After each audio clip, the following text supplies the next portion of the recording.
And good morning. Welcome to the BVNPT committee meeting. We will begin at 10 a.m. instead of the previously noticed 9 a.m.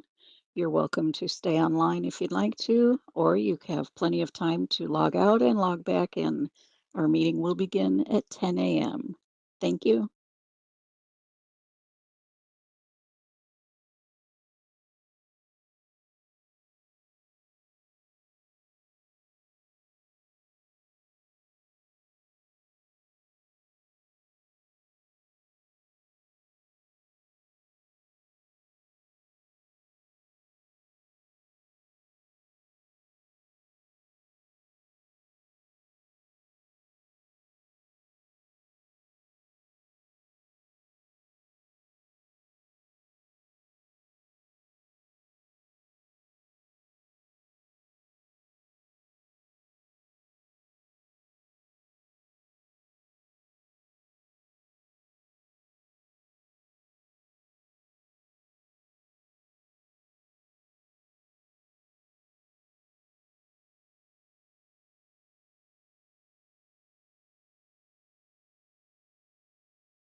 And good morning to Judith McLeod.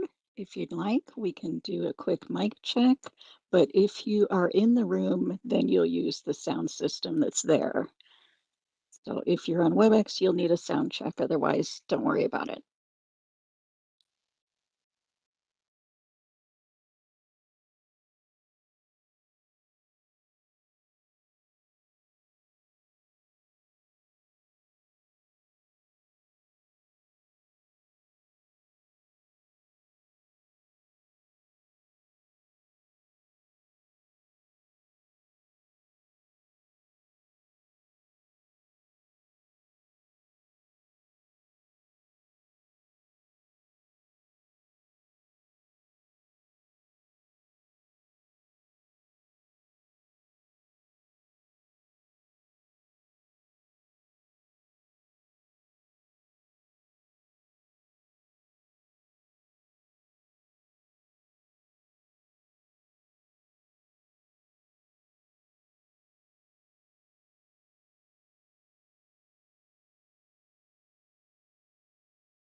What do you need, Nicholas?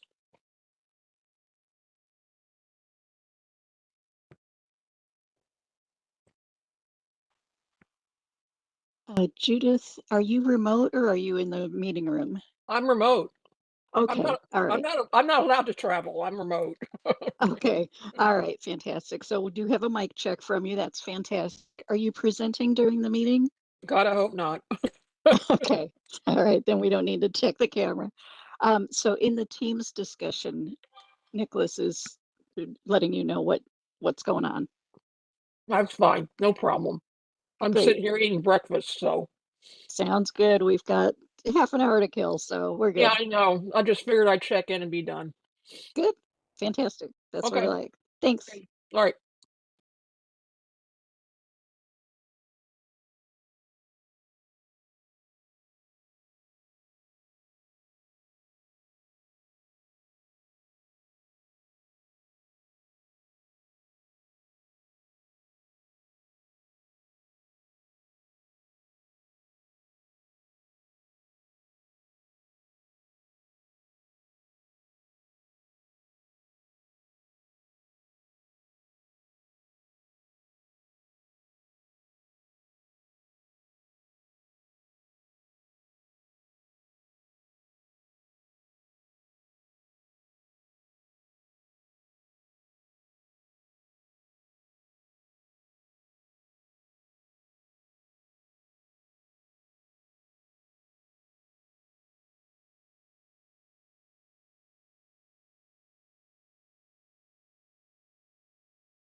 And good morning to committee member Nelly Nieblas. If you'd like, we can do a mic and video check. Hello? Hello, I hear you. Okay, awesome. And it's preferred that you turn your camera on, I believe. I will right now. There you are. Perfect.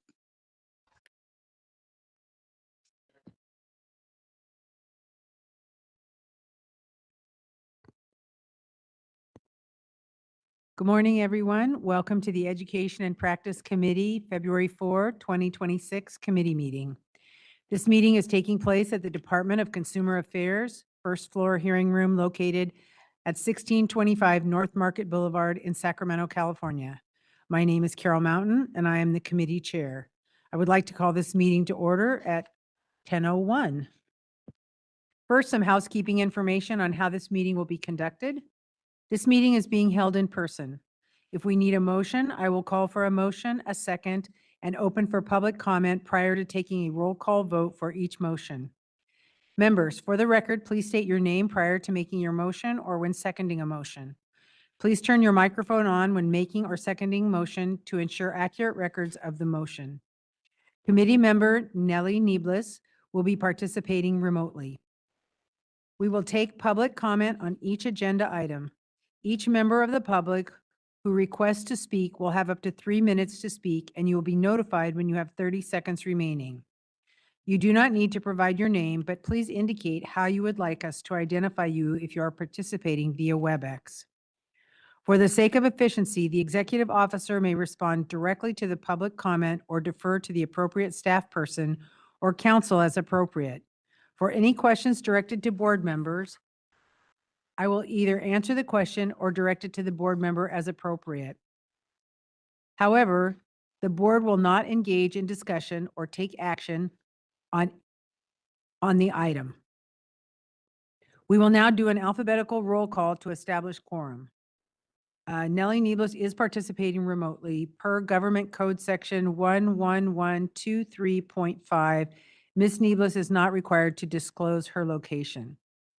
Board members, when your name is called, please introduce yourself and give a brief description of your role on the board. Nelly Nieblas. Nelly Nieblas, board member. Thank you. Dr. Johnny Russell. Johnny Russell, board member. And I'm Carol Mountain. Based on the roll call, we have a quorum. We will now move to agenda item 2, introduction of board staff and council. Ms. Yamaguchi. Thank you, Madam Chair. Good morning, everybody. Thank you for your patience. Elaine Yamaguchi, BVNPT's Executive Officer. With us today from the staff, I have our AEO, Mark Ito, our admin team, Jeffrey Weiler, Nikki Brady, and the Mighty Education Squad. So Dr. Judith McLeod joining us online, Dr. Roberta Thompson, Dr. Cindy Fairchild, Ms. Jessica Gomez, and I am not certain if anybody else is online. We also have, of course, Nicholas Gonzalez and Geraldine Marcino. Council? Good morning. This is Ileana Butu, the board's legal counsel. Christy Shields, the board's regulations counsel.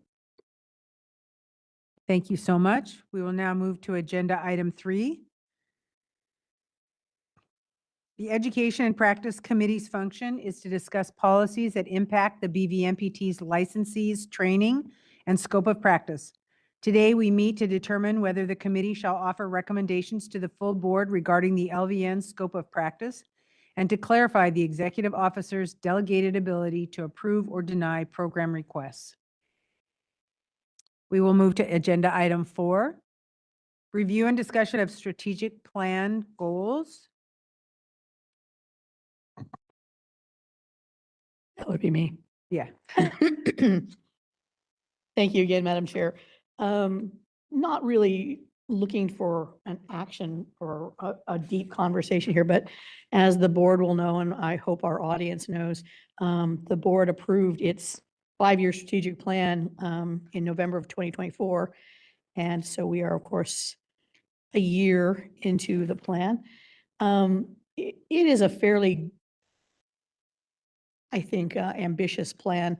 So what I wanted to call to this committee's attention is, of course, the goal specific to education and practice. Now, I'm going to just read these out. I think if, I believe we have sent the actual plan over. It is on our website, of course. But our educational oversight strategic goal is that the board protects the public by reviewing, approving, and auditing educational programs in accordance with the Vocational Nursing Practice Act and the Psychiatric Technician Law. We set forth 6 goals. One was to create a communication plan for addressing scope of practice, inquiries, and questions.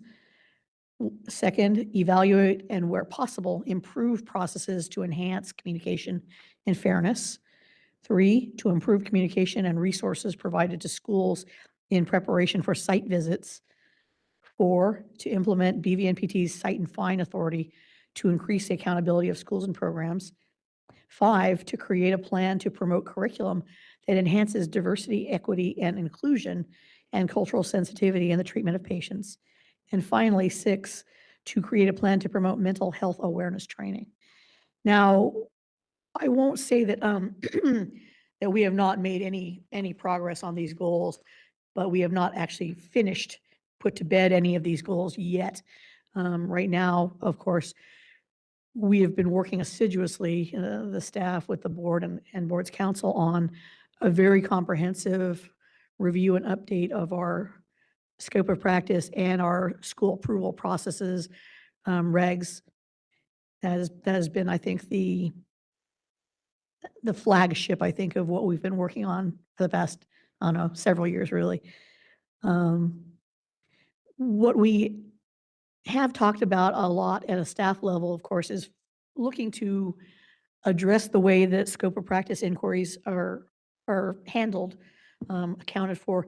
Now, I think a lot of other boards have something like a FAQ on their web pages.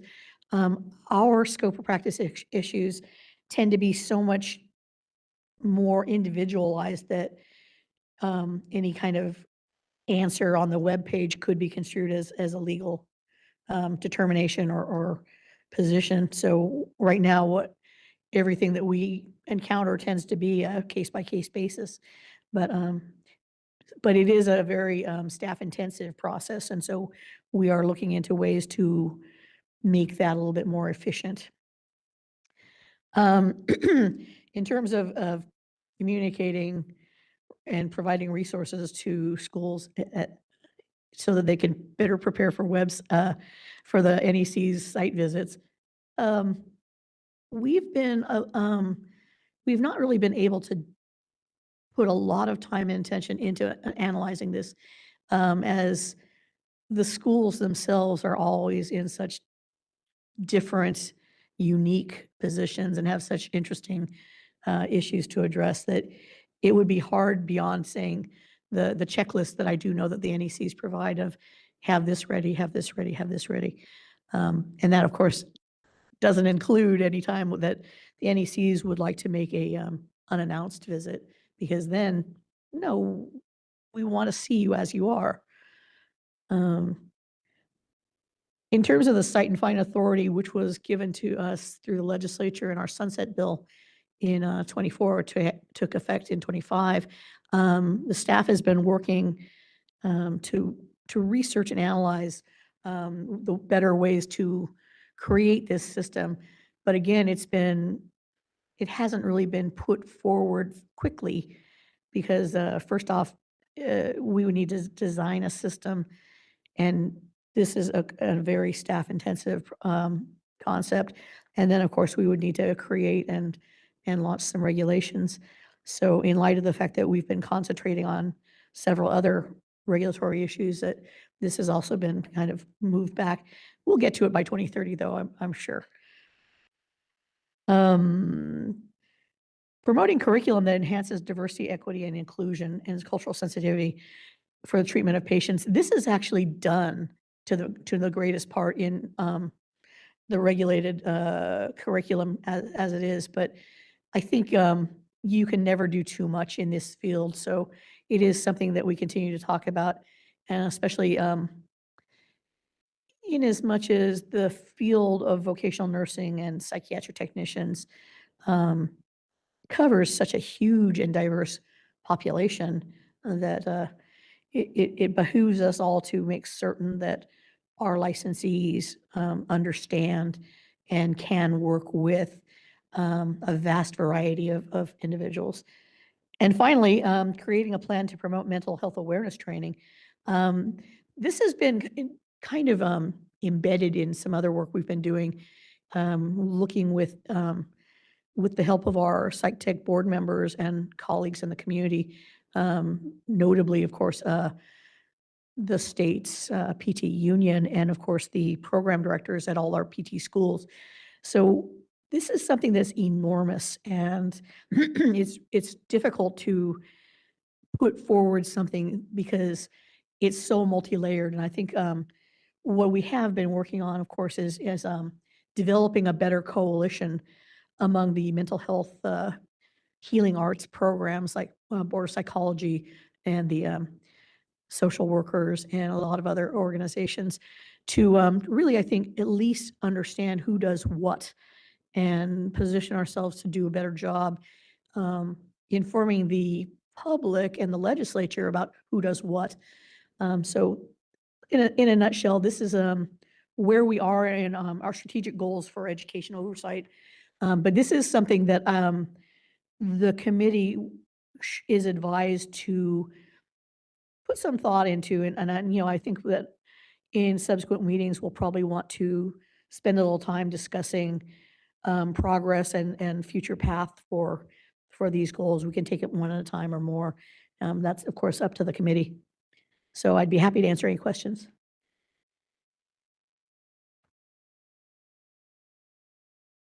No? Fair enough. All right. Thank you, Madam Chair. Do we need to open it up for public comment? Oh, yes. Oh, I'm sorry. Is there any comments from committee members?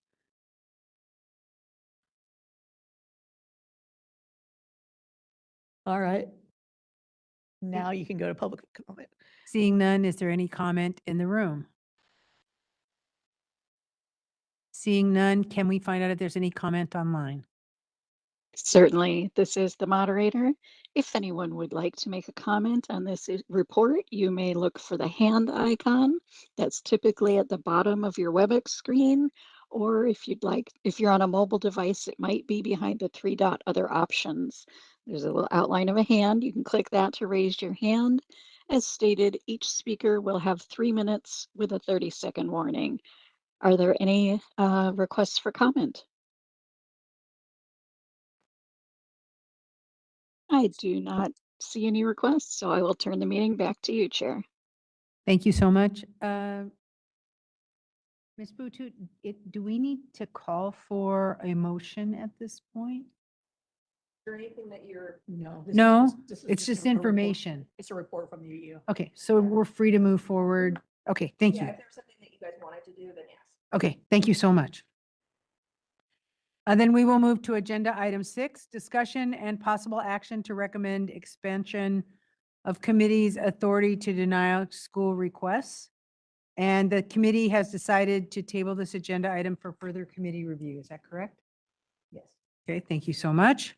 So we will move to agenda item 7, discussion and possible action to.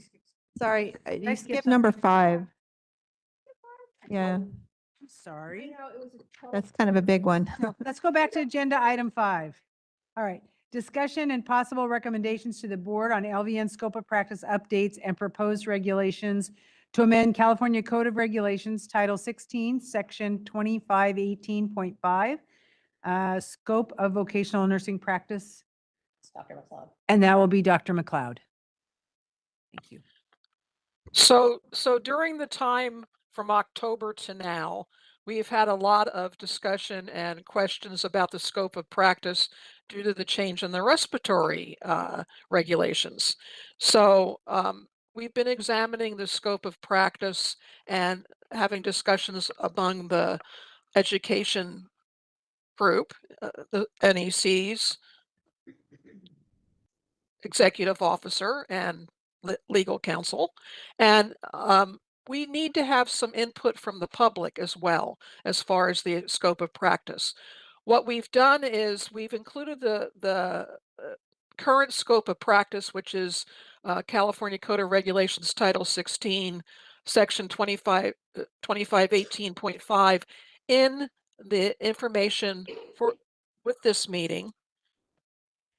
Along with that, we've done some research on the scope of practice of other boards and included those scopes of practice into the information that we've provided, as well as the requirements for NCLEX examination of practical vocational nurses, so that it could be seen what the LVNs are being tested on, as well as some information on a few of the boards who are actually including a list of things that LVNs can do. So we're interested in seeing what the public and our schools and others have to say as far as what we need to include as we look at our scope of practice and look at doing revisions. So we'd like to open this discussion up and have the public and people that are here today let us know what they think needs to be included in the scope of practice.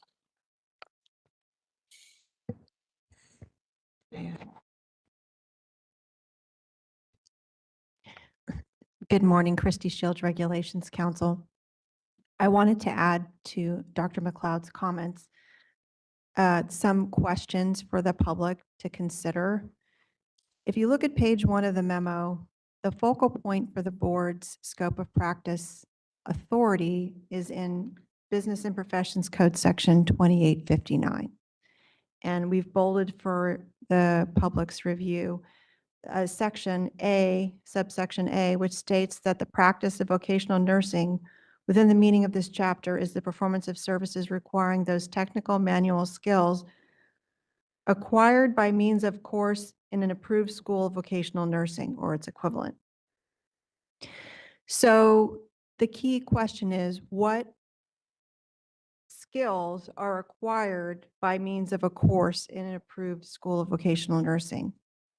If you look at page 4 of the meeting materials, the board's scope of practice regulation, as is indicated there, was adopted in 1995. So it has not been updated in 31 years. Mm. And so if you look at that list, those of you who are in the profession, you know that is not a complete list. So the board has been in this position, but also has the power to correct any of these issues that it's been experiencing recently, because the legislature's essentially delegated you the authority to define that scope. Because from a legal perspective, if the scope is not either enumerated in statute or in regulation, it's very difficult to defend the board's interpretation of what the scope of practice is from a legal perspective. So it is within the board's power to hopefully address some of the issues that we've been seeing over the last few years, because if you have that list, regulations have the force of law. And so that is definitive interpretation of what this board has determined a licensed vocational nurse can do under supervision. So what we're looking for in providing these materials is to build some consensus and a record for rulemaking to update this list we have on page 4. So it's more complete. And we don't have these continuous questions about what is acceptable practice under supervision for a licensed vocational nurse. Building the record is critical to defending the board's interpretation of the scope of practice for a licensed vocational nurse. So one of the questions I have for the professionals in the community and on the board is, do you think the skills acquired in school are reflected on the content outlines for the exam? Is that a place we'd want to start? Or where should, I mean, we've provided background materials from other state boards that have licensed vocational nurses or practical nurses, which are an equivalent profession, to help generate discussion. But it's not like the board has like a complete syllabus somewhere of everything that's taught in school. So you do approve the schools, you have that experience and knowledge, and your staff can inform in that. But I think that to help resolve any contentious issues, having people participate in this discussion will help us have a more complete picture of what should be included in the regulation. So that's what we're shooting for. So I hope that makes sense. If you have any questions, let me know. I have actually a question of clarification. This is Nelly Nieblas. When I read the memo, there was something about the respiratory board, and I know that there was some discussion regarding respiratory care and the role of LVNs in that actual situation. And I what was the what and there was a bill that was being considered. What was the final kind of conclusion with that particular area of scope of practice, or that particular situation? Because when I read the memo, I'm like, okay, that, are they allowed to do the respiratory stuff or are they not because of this new law that passed? I just need that clarification so that I can understand. I read everything else, but that was the missing piece for me to have clarification on.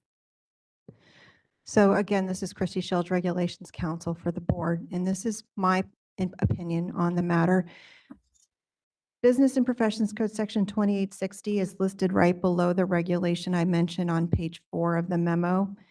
And if you read the highlighted sections or the emphasized sections, the Respiratory Care Board had, I believe it was in a sunset bill, is that correct, Elaine? Put this provision in their bill and it was approved by the legislature, and it amends your Practice Act. So the board's scope of practice regulation has to consider the regulations adopted by the Respiratory Care Board in formulating its enumerated list and amending it in 2518.5. You're going to need to take that into consideration. And the status as of today is the emergency regulation that was adopted by the Respiratory Care Board, which we've included in your meeting materials. So you can see where we stand today in light of those regulations. So the thing that's an issue is that is for the interpretation of the Respiratory Care Board. So they'll be able to cite and fine this board's licensees based on that regulation if there's a violation of their regulation. But this board doesn't have a regulation to enforce that interpretation yet. So that's the problem we're in. Okay. The Respiratory Care Boards by law can set these standards because they got it into this board's Practice Act, which I've honestly never seen before. But it happened. And so we do have to consider that regulation in formulating our list. And that's why I encourage this board to try to come to some consensus with the Respiratory Care Board and reach out to them and try to see if we can come to some agreement on what our regulation should look like so that we're consistent across the professions. That's my goal, to encourage that. I do know that they have proposed another revision to their regulations, but right now, as the state of the law is, the emergency reg is what controls. And that's what we're going to work with in formulating our new list until further amendments to their regulation occur, or there are other statutory changes, which I've heard might be in the pipeline, might occur. So we're going to need to pivot and adjust as legislative or regulatory changes occur, because one of the things the Office of Administrative Law looks at, and they're the agency that approves regulations for the state, is whether your regulation's consistent with other regulations. And if it's not consistent, do you have the authority to be inconsistent? And I would say the answer is no right now. You don't. Whether that changes because of legislation it's not an issue for us to consider right now. We have to consider what the law is today, and that's what we have in the packet for you. And like I said, if we stay on top of these scope of practice issues for the board, then hopefully these issues won't happen anymore. But you have to keep your regulations updated. And that's the biggest message I can send you, because you have a kind of a gift that had been given to you by the legislature, which is to say, this is what our nurses are authorized to do by law. And we decide that, period. And you have that power. You just need to stay on top of it and keep it current. And yes, it's kind of a pain to update it, but if you approach these regulations with the same vigor you approached your school approval regulations, you will be successful. You saw how much work we put into those. That was a lot of work, a lot. But it was worth it, and we came out winning. We were successful. If you put the effort in, you will be successful. That's my message. Anyway, I hope I didn't go on too long, but thank you. Actually, I appreciated all that clarification, and you brought up the NCSBN test plan. I would like to absolutely say, yes, it is comprehensive. There's an entire document that you can find at the NCSBN website on the PN test plan. It goes for everyone who's an LVN or LPN in the United States. And I know that these regulations are discussed among all the states because I've been at those meetings to make sure that everybody is following appropriate guidelines that go for all LVNs and LPNs across the country. So I think it's a great reference for us and a great place to rely on. And certainly in other states, this whole thing that has become such a focus around airway maintenance and suctioning, I'm not hearing it in other states. I have one question on your comment on the test plan. We have included the one effective April 2026 in the packet. And so I think the content outlines, and Mr. Gonzalez can correct me, or Dr. McLeod can correct me if I'm wrong, but I think they start on page 7. Sounds about right. Or 6, I guess. Yeah. And they go for 10 pages or so. So are you saying you recommend we work from those outlines to add detail from that into the regulation? Yes, that's the Okay. standard for the country. Okay, thank you.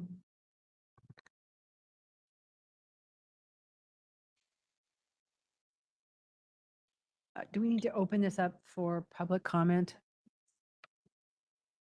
Oh, does the committee have any more comments or questions? John Russell.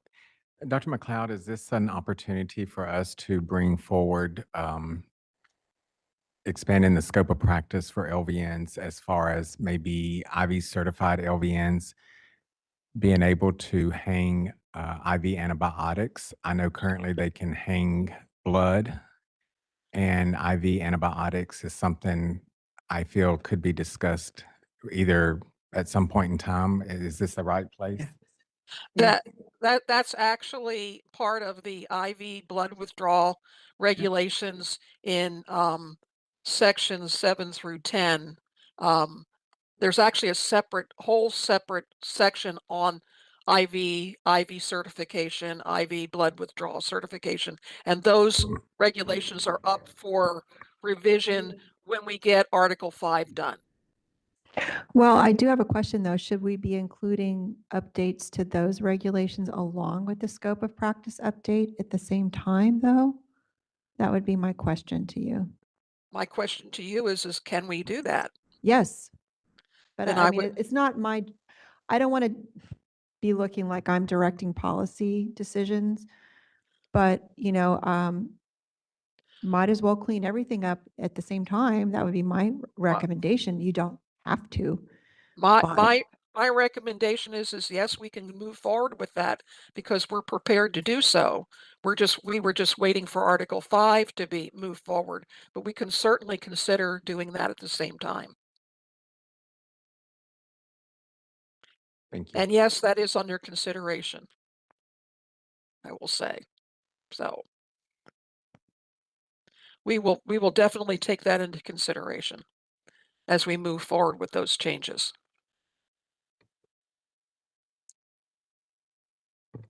And I want to second that by saying it is part of the test plan on page 16 where it's talking about pharmacological therapies. It does put out there that they should be able to administer intravenous piggyback secondary medications, which would certainly be antibiotics as well. So is it time to open it to the public? Are there any other comments by the board? Or the committee, sorry. Seeing none, are there any comments in the room? Seeing none, moderator, can we open to comments from those online? Absolutely. We already have a hand up. So if anyone would like to make a comment on the issue, you may look for the hand icon and click that to raise your hand. And each speaker will have 3 minutes with a 30-second warning. And for our first commenter named Christina, I'm going to send you a request to unmute your microphone. And as stated, you'll have 3 minutes. And you're unmuted. Go ahead. Hello, my name is Christina Chavez. I'm an LVN for Sutter Hospital in Santa Rosa, California. I'd like to comment on bringing back chemotherapy for intravesical for LVNs. Is I can do this at this time? Yes, I think that's Okay. very appropriate. Okay, thank you. So this statement is submitted to respectfully request reconsideration of the decision to remove chemotherapy portion of bladder installations from the scope of practice for licensed vocational nurses, or at minimum, to allow currently trained and experienced LVNs to continue performing this function. For over 15 to 20 years, LVNs have safely and competently administered chemotherapy bladder installations under appropriate medical direction and established protocols. During this time, this practice has become a standard component of LVN duties in urology and oncology settings, with no demonstrated pattern of adverse outcomes attributable to LVN involvement. This longstanding history supports the conclusion that the task falls well within the LVN's demonstrated competency when proper training and supervision are in place. Removing this responsibility at this time is inequitable to current LVNs who have been trained, evaluated, and relied upon to perform this procedure for many years. These nurses possess in-depth knowledge of the procedure, including safety handling of the chemotherapeutic agents, patient assessment, risk mitigation, and recognition of complications. From a systems and workforce perspective, this change creates significant operational challenges. Healthcare facilities are already experiencing persistent registered nurse staffing shortages. There are not enough RNs available or willing to assume responsibility for chemotherapy bladder installations on a consistent basis. As a result, this decision risks delaying patient treatment, reducing access to care, and increasing the burden on an already strained RN workforce. Allowing LVNs to continue performing bladder installations is also fiscally responsible. LVNs provide high-quality, 30 cost-effective seconds. care that efficient clinic operations without compromising patient safety.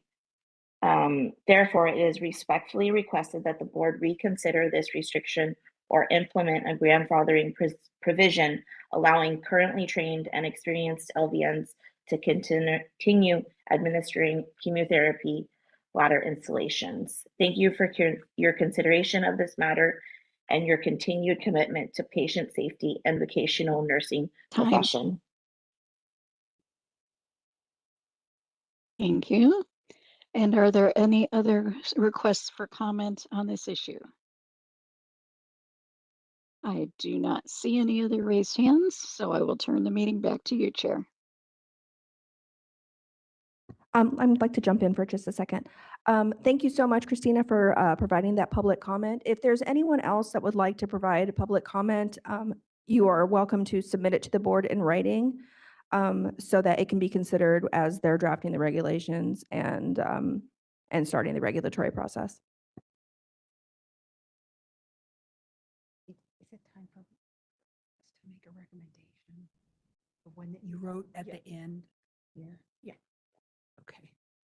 So at this time, can I hear a motion to recommend the Education and Practice Committee review the attached documents, provide any suggested input on this topic, and invite stakeholders to submit recommendations on possible amendments to 16 CCR Section 2518.5 to the committee?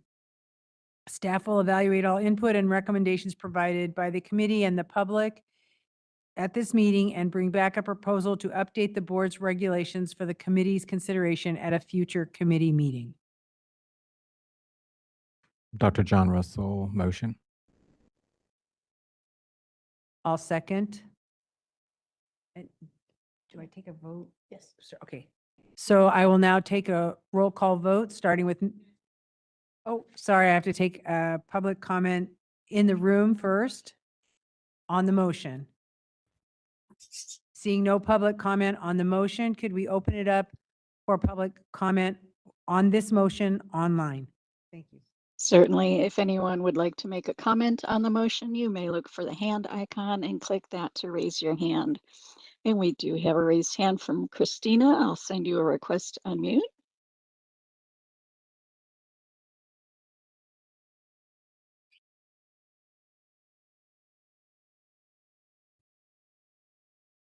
You're unmuted. I'd just like to be able to argue it on the committee. I'm in favor, I guess, is what I'm saying. Sorry. Okay, that's fine. Are there any other comments on the motion? I do not see any other requests for comment, so I will turn the meeting back to you, Chair. Thank you so much. At this time, I will take a roll call vote.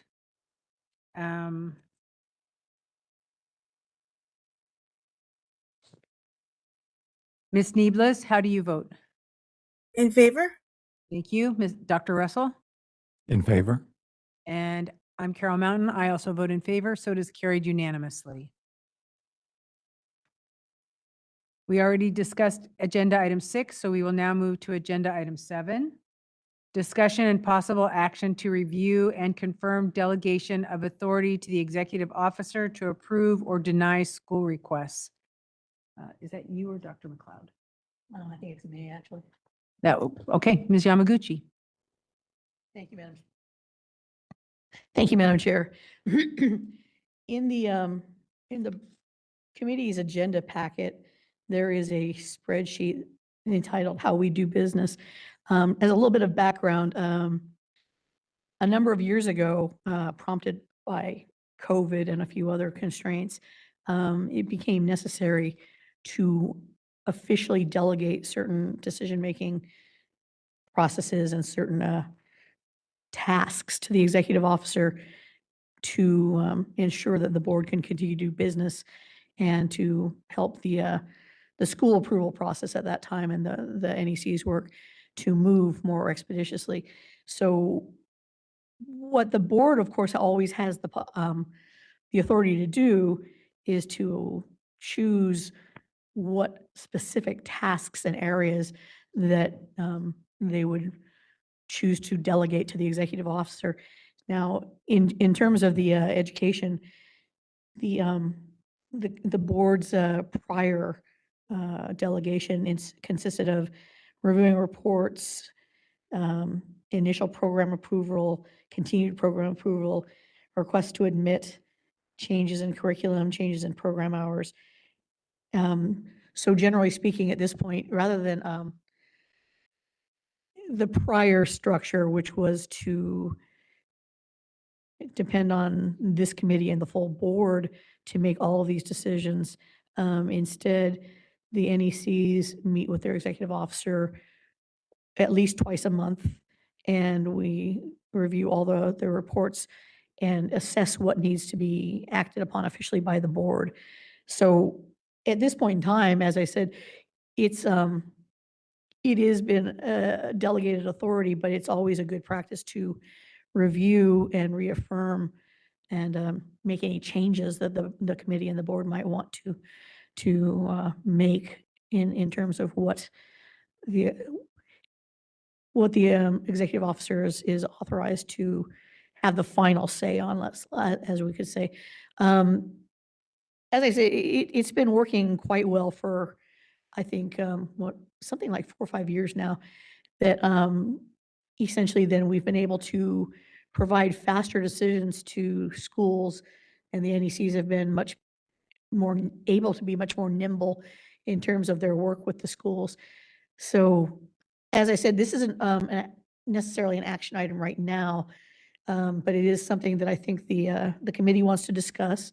And in addition, of course, the enforcement committee will probably want to discuss those delegations as well for a final motion and action from the full board at a future meeting.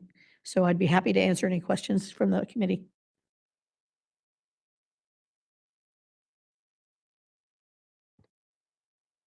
I don't have a question, but I do have a comment that I think that the work that's been done has really streamlined things. And I think it's made the board work more effective. So I'm in support of what we're doing.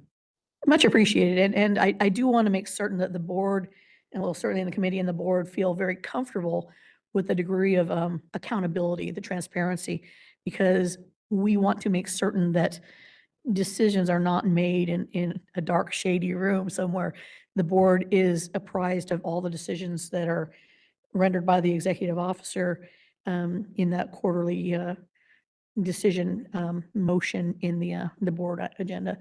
But as I said, we believe that this is so far has been a really solid method. But we also do want to consider discussing at some point, and that was the item we need to table for future discussion of how the committee is providing decisions or actions or recommendations. Madam Chair? I appreciate that. For this, is there any further discussion by the committee? Seeing none, are there any comments in the room? Seeing none, are there any comments online? This is the moderator. If anyone would like to make a comment on the issue, you may look for the hand icon, typically at the bottom of your WebEx screen, or if you're on a mobile device, it might be behind the 3-dot other options. Any comments on the issue? I do not see any raised hands. I'll turn the meeting back to you, Chair. Thank you so much. Can I hear a motion to direct staff to update the delegation to the executive officer to approve or deny school requests? Dr. John Russell, motion. Thank you. Nelly Nieblas seconds. Thank you. Are there any comments in the room on this motion? Can we ask if there's any online comments, please? And this is the moderator. Are there any comments on the motion? If so, you can click on the hand icon to raise your hand. I do not see any raised hands. I'll turn the meeting back to you. Thank you so much. I will do a roll call vote on this motion. Ms. Nieblas.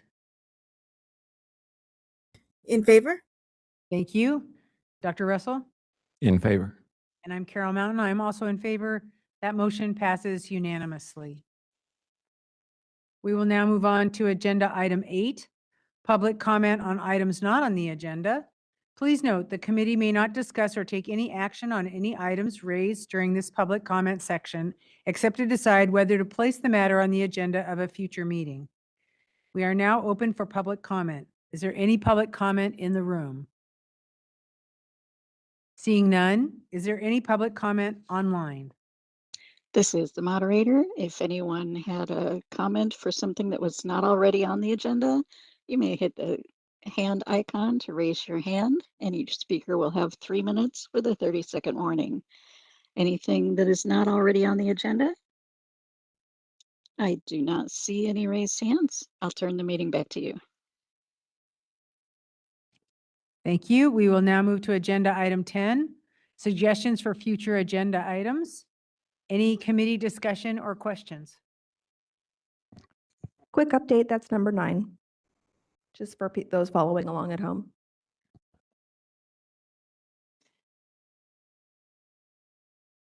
Seeing no suggestions, is there any public comment in the room? Is there any public comment online? This is the moderator. If anyone would like to suggest a topic for a future meeting, you can look for the hand icon and click that to raise your hand. And we do have one person waiting to comment. Christina, I'll send you a request to unmute your microphone.